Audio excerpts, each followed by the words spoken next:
जाके पदरज परसता हंस उतर जय पान। भक्ति भक्त भगवंत गुरु चतुर नाम बपुए। जिनके पद वंदन किया नासत विघन। अनंत श्री दरियाव जी महाराज ने धन्य। सतगुरु सुखराम जी महाराज ने धन्य। सतगुरु युक्ति राम जी महाराज ने।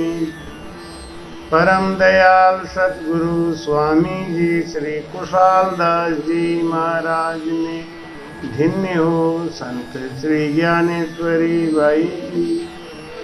गुरुदेव आपकी दीन दीन हो महाराज आपकी दीन दीन हो। गुरुदेव आपकी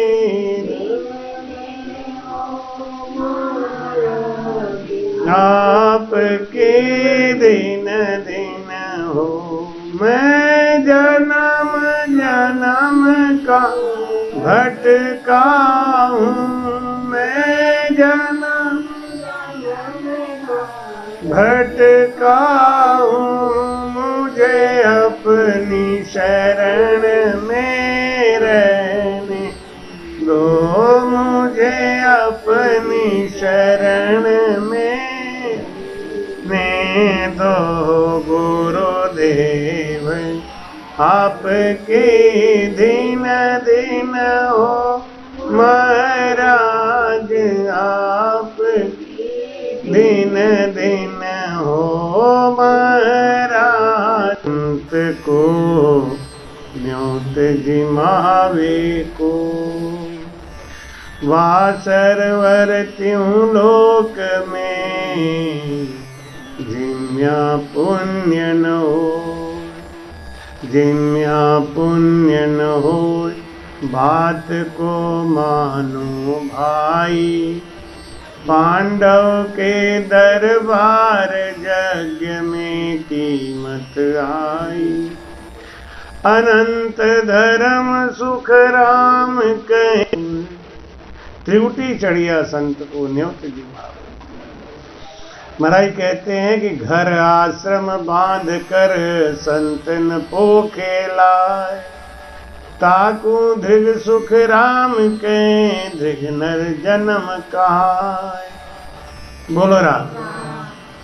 महाराज कहते हैं जो ज्ञानी होते हैं तो जब वो कोई घर बनाते हैं आश्रम बनाते हैं शादी करते हैं उसके पहले घर में संत को बुला के भोजन करा देते हैं।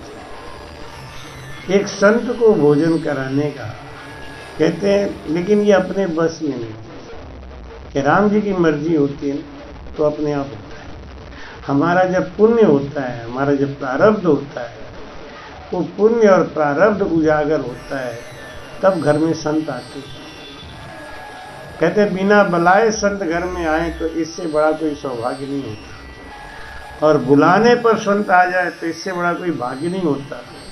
और बुलाने पर भी ना आए कोई बाधा आ जाए कि हमारा कोई पाप खड़ा हो। कहते हैं सुमिरन दर्शन आड़ा सहज पाप और परसन आड़ा लाख। सुमिरन आड़ा करोड़ है जन दरिया की शाख। अगर संत का दर्शन करने जाओ ना तो 10,000 पाप खड़े हो जाते हैं तो जाने नहीं देते। दर्शन आड़ा सहज पाप हजारों पाप खड़े हो जाते हैं। परसन आड़ा लाख। मन में आए कि गुरु बना लें भजन करें 1 लाख पाप खड़ा हो जाता है रोकता है। कोई न कोई बाधा अपना मन खराब कर देगा कुछ न कुछ ऐसा करे क्यों हमारा पाप है।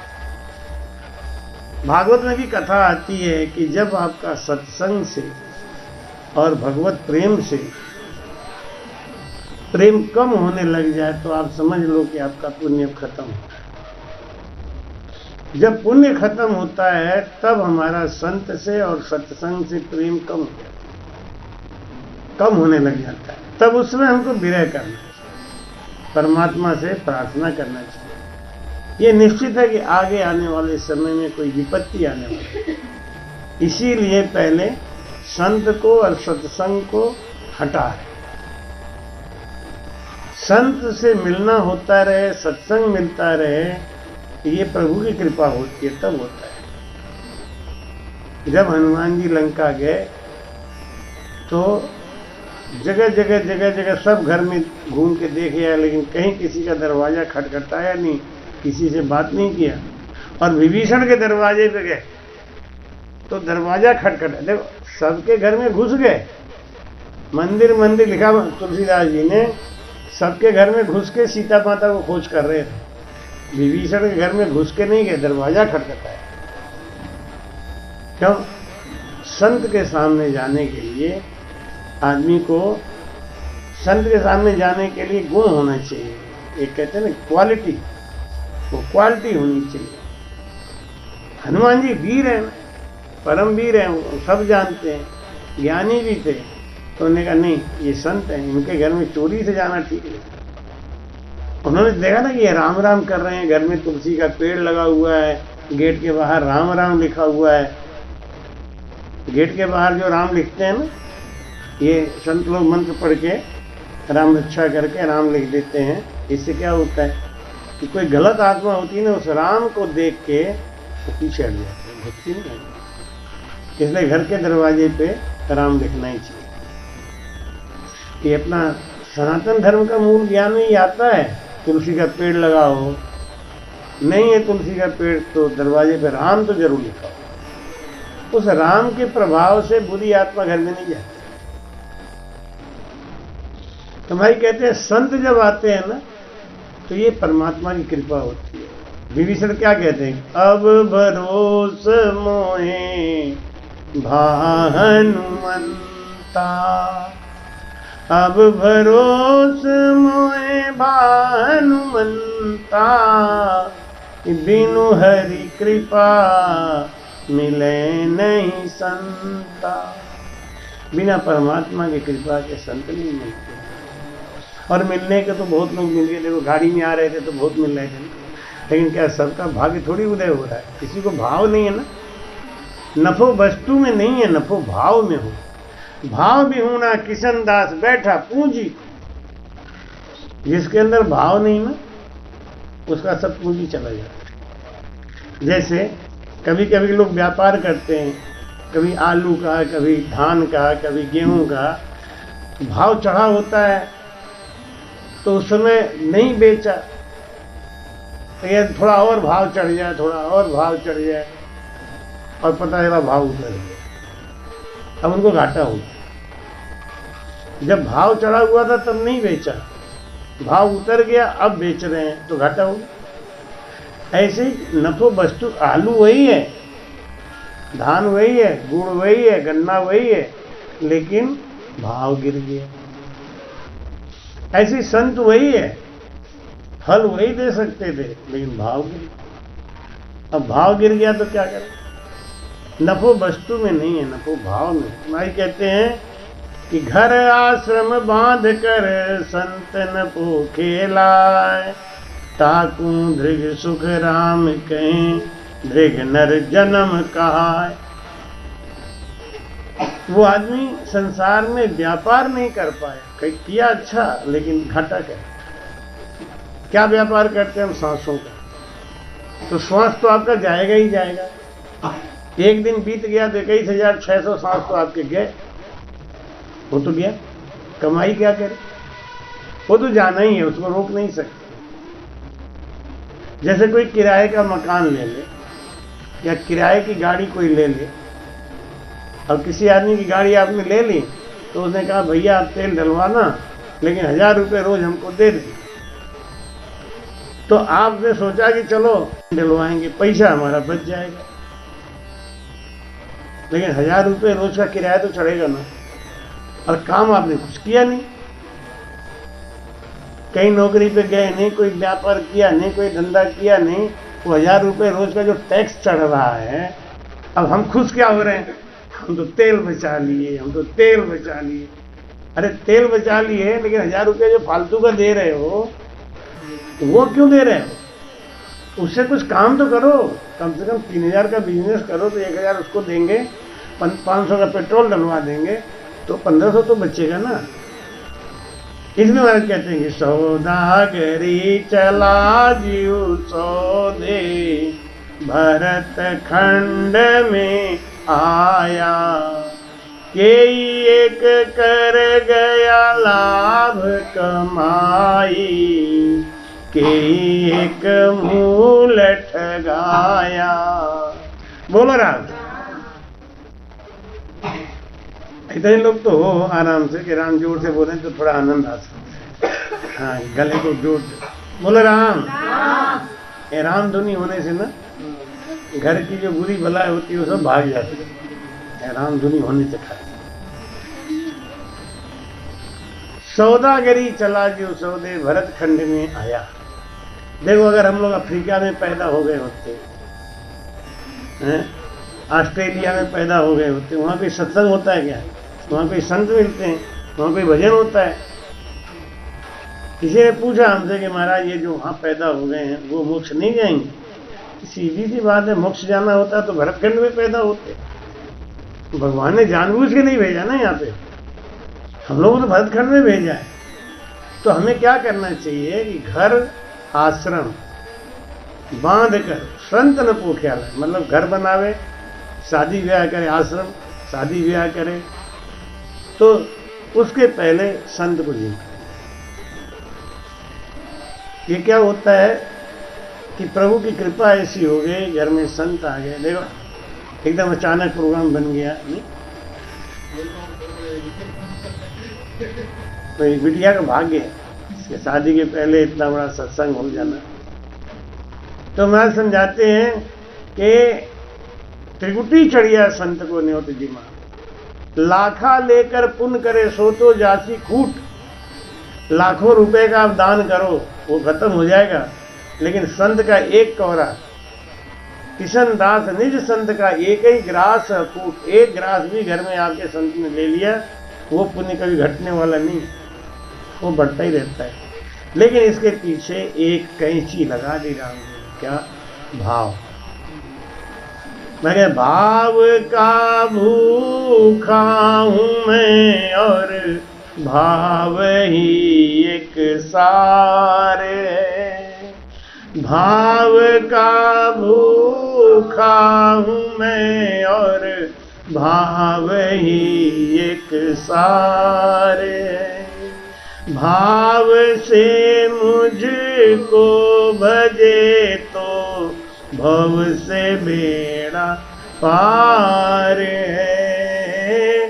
भाव से मुझको भजे तो भव से बेड़ा। भाव बिन कोई पुकारे मैं कभी सुनता नहीं। भाव बिन कोई पुकारे मैं कभी सुनता नहीं। पेर भक्ति भाव की करती हमें लाचार है। पेर भक्ति भाव की करती हमें लाचार है। भाव का भूखा हूँ मैं और भाव ही एक सार है। भाव बिन सर्वस्व भी दे मैं कभी लेता नहीं। भाव बिन सर्वस्व भी दे मैं कभी लेता नहीं। भाव से एक फूल भी दे तो मुझे स्वीकार श्रृंगार है। भाव से एक फूल भी दे तो मुझे स्वीकार है। भाव का भूखा हूँ मैं और भाव ही एक सार। अन्न धन और वस्त्र भूषण कुछ नाम को चाहिए। अन्न धन और वस्त्र भूषण कुछ नाम को चाहिए। आप हो जाइए मेरा बस ये मेरा सत्कार है। आप हो जाइए मेरा बस ये मेरा सत्कार। भाव का भूखा हूँ मैं और भाव ही एक। बांध लेते भक्त मुझको प्रेम की जंजीर में। बांध लेते भक्त मुझको प्रेम की जंजीर में। इसलिए होता मेरा इस भूमि पर अवतार। इसलिए होता मेरा इस भूमि पर अवतार। भाव का भूखा हूँ मैं और भाव ही एक। भाव जिस जन में नहीं उसकी हमें चिंता नहीं। भाव जिस जन में नहीं उसकी हमें चिंता नहीं। भाव वाले भक्त का भरपूर हम पर भार है। भाव वाले भक्त का भरपूर हम पर भार। भाव का भूखा हूँ मैं और भाव ही एक साथ। बोल रहा ये सोना है ना 50,000 रुपया तोला है। अगर ये 50 रुपया किलो बिक जाए तो कोई पहनेगा। सब अपने अलमारी से निकाल के बाहर कर। अलमारी में क्यों रखा है? भाव बढ़ा, कीमत। भाव अगर हमारा बढ़ा है तो कीमत मिलता है। भाव घटा हुआ है तो कीमत नहीं मिलती। तो भाई कहते हैं जब घर बनावे, आश्रम बनावे, शादी करे तो संत को बुला के जिमाए, लेकिन भाव से।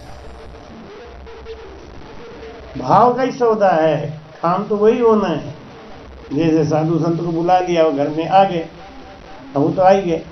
अब आप भाव से अगर सेवा कर रहे हो तो फल दूसरा है, बिना भाव से कर रहे हो फल दूसरा है। कतई भाव नहीं है तो फल बिल्कुल है। काम तो हो गया ना पूरा। अब आए हैं तो खाना तो खाएंगे ही, आए हैं तो रुकेंगे ही, आए। लेकिन आपका तो सब खर्चा हो गया, लेकिन भाव न होने की वजह से मिला कुछ नहीं। एक बार पांडव के दरबार यज्ञ में कीमत आई। एक बार युधिष्ठिर ने भगवान कृष्ण से कहा कि आप तो कहते थे कि आप युद्ध करो, आप क्षत्रिय हो, आपको कोई दोष नहीं लगेगा। लेकिन अब युद्ध खत्म हो गया तो मुझे रातों को नींद नहीं आती है, मन बहुत बेचैन रहता है और बुरा बुरा सपना आता है। ये बुरे सपने क्यों आते हैं मालूम? बुरे सपने आते हैं हमारी बुरी भावनाओं की। हमारी भावना शुद्ध नहीं। इसीलिए मैं अपने सब भक्तों को एक ही बात कहता हूँ, सोने से पहले भजन जरूर किया। जैसे दूध के अंदर आपने जामुन लगा दिया, रात भर छोड़ दिया, सवेरे क्या हुआ? दूध की क्वालिटी बदल गई। क्या बदल गई? दूध की जिंदगी 4 घंटे की और दही की जिंदगी 4 दिन की। जामुन पड़ते ही 4 घंटे से 4 दिन की हो गई लाइफ। ऐसे मैं कहता हूं कि आप सोने से पहले ये गुरु आज्ञा के रूप में मानना चाहिए। आप चाहे कोई गुरु हो, लेकिन उनकी आज्ञा को मानो कि हमारे गुरु जी का आदेश है कि हमको सोने से पहले जब उठो ना, कोई मंजन वंजन करने की जरूरत नहीं, मुंह हाथ धोने की जरूरत नहीं, भजन में लगे, भजन करो। चाहे कितना समय कम से कम हो, जितना समय नहीं है तो कोई बात नहीं, समय है तो खूब करो, नहीं समय है तो 5 मिनट 10 मिनट कर लिया, ये भी ठीक है। एक रूटीन बना हुआ है।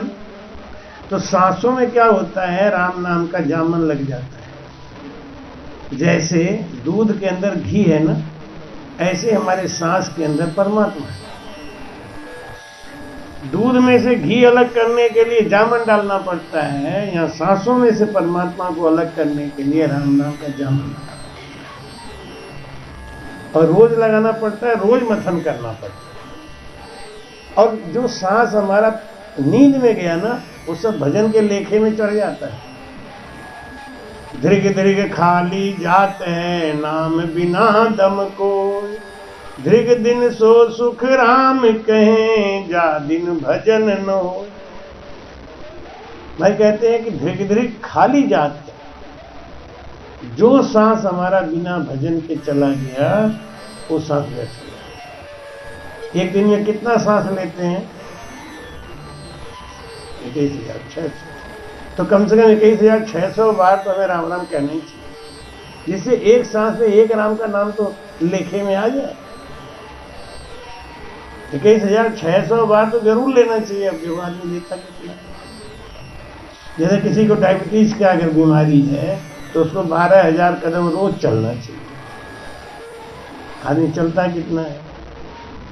1000, 12,000 कदम रोज चले, गिन के 12,000। आजकल तो घड़ी भी आ गई है, वो पहन लेते हैं तो कितने स्टेप चल रहे हैं वो बताता है, पूरे दिन में आपका कितना स्टेप हो।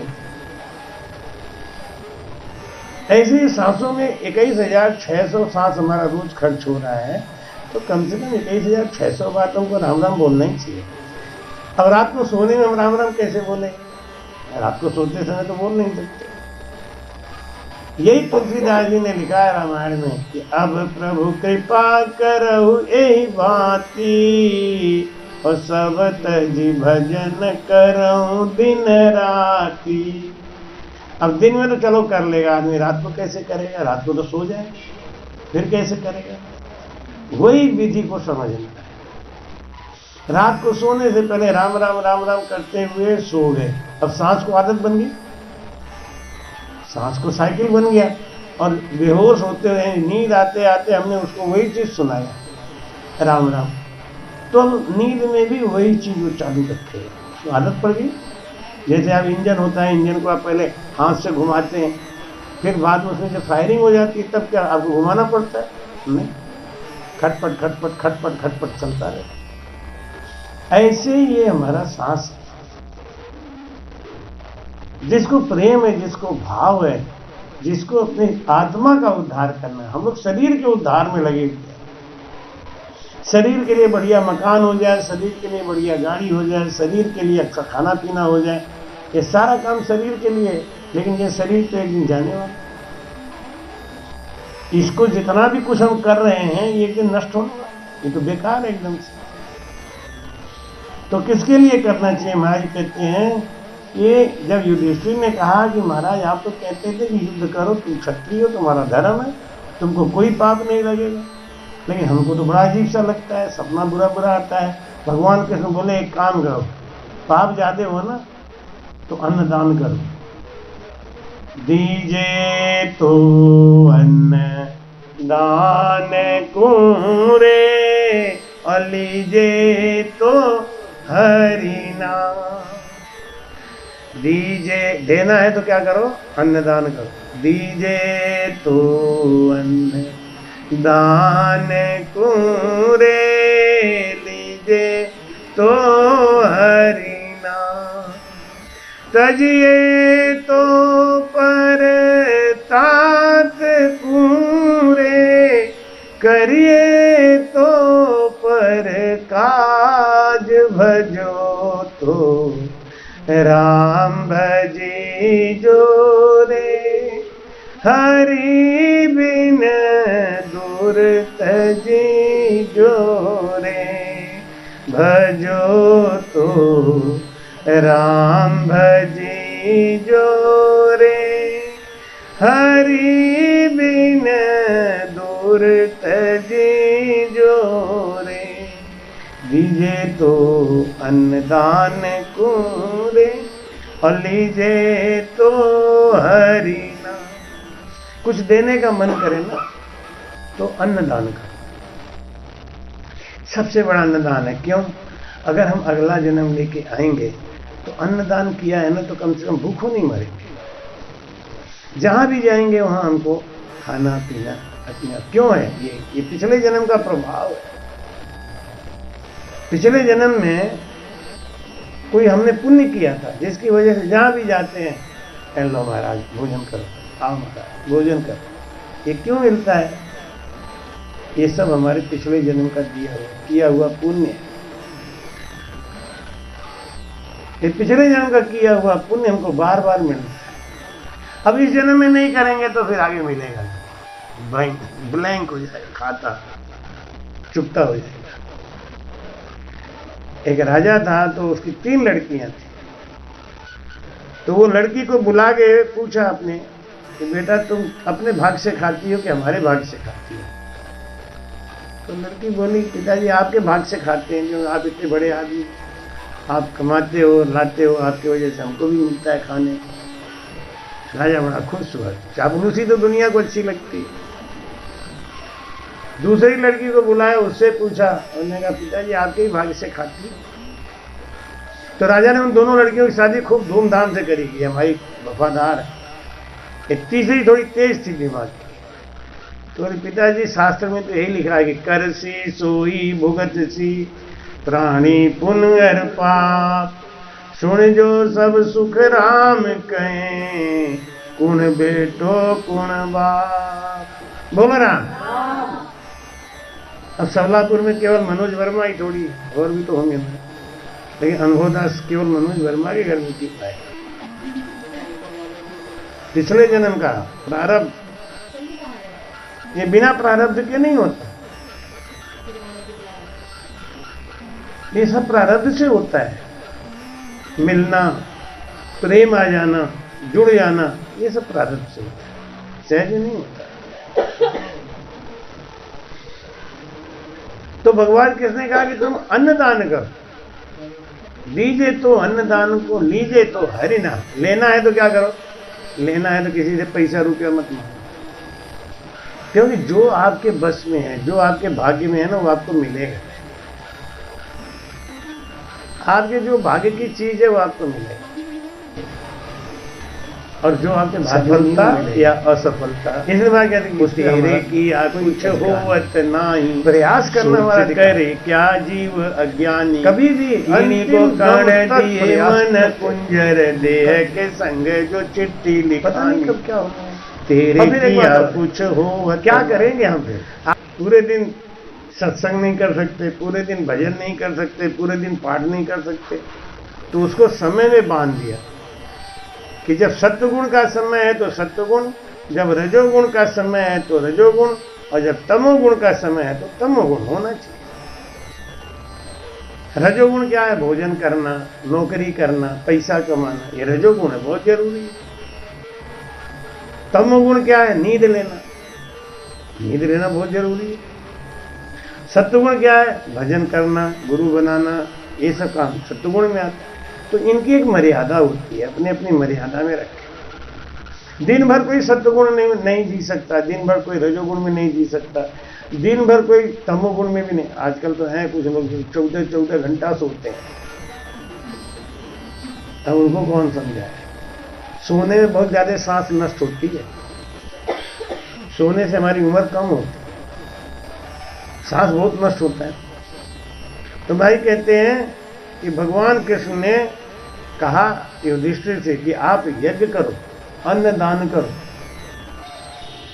अब अन्नदान चालू हो गया, भंडारा चालू हो गया, और लोग बड़े बड़े संत, सब लोग, राजा महाराजा, सब जीमते गए, जीमते गए, जीमते गए, सब एक एक बार भोजन करके चले गए। महीना बीत गया। भीम ने कहा कि प्रभु ये कब बंद होगा भंडारा, इसका कोई टाइम तो बताओ। तो भगवान ने पंचायन संघ रख दिया और कहा जिस दिन बिना बजाए ये बज जाए उसी दिन तुम्हारा यज्ञ पूरा माना जाए। तो भीम ने कहा तो सब भोजन करके चले गए। माता कुंती ने कहा कि देवताओं को और बुला लेते हैं, मेरे पास देवाहूत मंत्र है।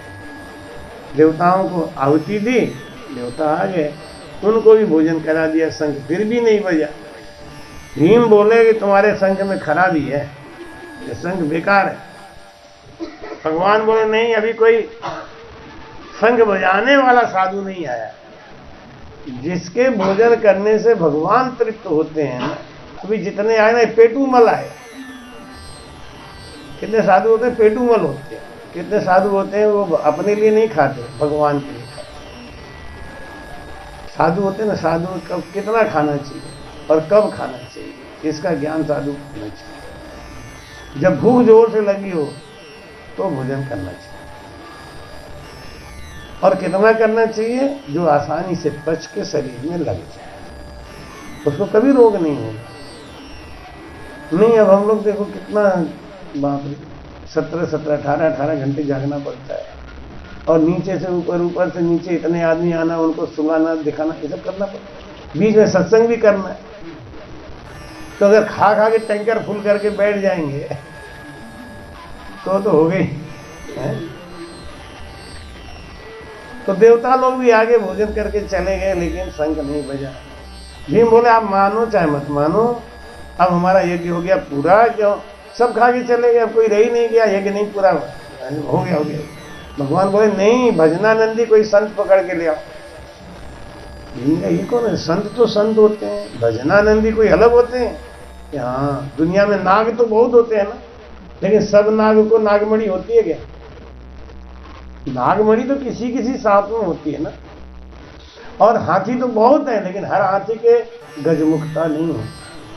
ऐसे गिरुआ बस्ते तो बहुत तने सब घूम रहे, दुनिया भर के साधु घूम रहे हैं। कोई तांत्रिक है, कोई ओझा है, कोई भूत सिद्ध किया है, कोई प्रेत सिद्ध किया है, कोई कुछ मसान सिद्ध किया है। अपना अपना काम में लगे हैं लोग, और सब अपनी भी दुकानें चला रहे हैं पैसा कमाने के लिए, पेट भरने के लिए। भाई कहते हैं खाली पेट भरने के लिए इतना बड़ा पाप कमाया, जीव के संग दगा कर। तो भीम ने कहा कि एक आध साधु का नाम बताओ, पकड़ के ले आता हूं। अभी क्या बोले? कोई साधु का नाम बताओ, पकड़ के लाता हूं। ये राजा थे ना, और वो भी चक्रवर्ती सम्राट। ऐसा कौन साधु है जो हमारे यहाँ नहीं आया? नाम सुन लिया हमारे यहाँ भोजन, तब भी नहीं आया, तो पकड़ के लाता हूँ। भगवान बोले कि बहुत है, कहाँ कहाँ ढूंढोगे? एक तो भाई दक्षिण दिशा में ही पास में वाल्मीकि ऋषि है, वाल्मीकि। एक हुए वाल्मीकि। तो वाल्मीकि ऋषि जो हुए ना, वो ब्राह्मण थे, उनको भीलों ने पाला था, इसलिए भील जैसे रहते थे। लेकिन ये वाल्मीकि ये द्वापर में हुए, ये सरगरा जाति की थी। तो भीम गए, देखा वहां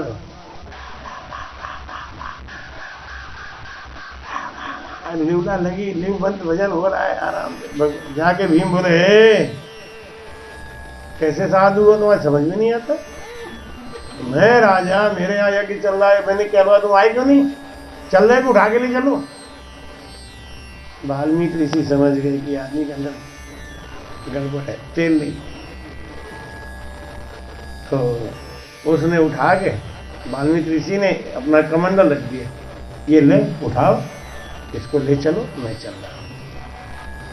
और रखते समय धीरे से बोल दी, भारी हो जाना महाराज। हाँ, 10,000 हाथियों का बल रखने वाला भीम कमंडल नहीं हिला पाया।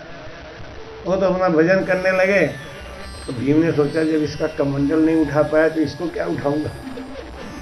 कहने को तो कह दिया कि उठा के ले चलो, लेकिन इसका कमंडल नहीं उठ रहा। मौका अच्छा है, निकल लो धीरे से, क्योंकि आंख बंद करके भजन करें, टोकेंगे भी नहीं है, सुनो उठा ले चलो।